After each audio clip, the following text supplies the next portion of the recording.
Let's get a little more familiar with MBED Studio. And once you get logged out, you have to get signed back in. Once you get signed in, I'll say, we'd like your feedback. And we're going to say, no, not right now. And we're going to get this splash screen that's here. One of the things I'm going to try right away is I'm just going to go up to File here. And this is the Mac version. You can tell by the Apple symbol here. And if I say New File or New Folder, what it's going to do is it's going to show us that these are all going to be put under /users/David Ross/embed programs. So I'm just going to get out of here and I'm going to close this window here. I go to Users and David Ross, and you'll see here Embed Programs. So I'm going to right mouse click and move to Trash. I'm even going to go up here to Finder and Empty Trash. One of the things you're going to find is that when we launch this again, and this time it's not going to ask for a login because we didn't log out. And if we go right back out again right away, we can see that it's recreated embed programs. So every time that MBED Studio launches, it's going to create embed programs in this one particular place for us to put all of our programs. But this isn't always the smartest place to put things, especially if your computer's getting filled up. It would be nice to put on an external drive, and I will show you how to do that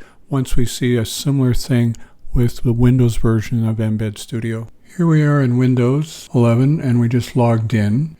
Again, we're going to say no, not right now. Again, what we're going to do is just go up here to say File, and whether we say New File or New Folder doesn't matter. And it's going to say C, Users, David Ross, Embed Programs. So let's get out of this. Let's go to File Explorer. Let's go to Users, David Ross, and we can see here the embed programs again. Even if we right mouse click and delete it like we did for the Mac, it's going to recreate it every time we come back into here. But if we press on this and do not log out, then again it's going to automatically just put us right back in here, where it's going to expect us to keep all of our files in that particular directory. Now, if you want to log out, you just say help and log out, and at that point you have to log in again. But if all we ever do is just close Windows in either Mac or the PC, it's never going to ask us to log in again. Now what I've done here is I've got an Extreme Pro 2 terabyte drive, and I've got a directory called Udemy Stuff, Files, and I've got Embed Programs 1 here.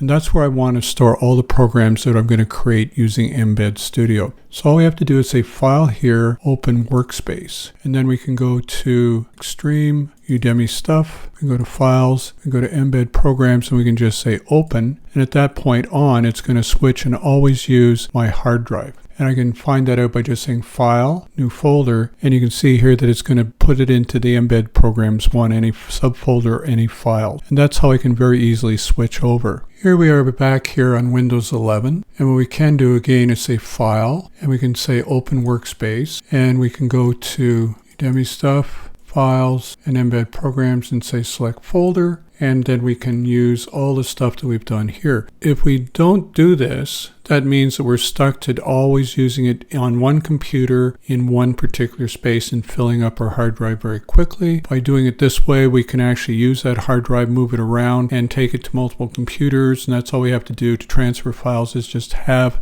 that external hard drive available.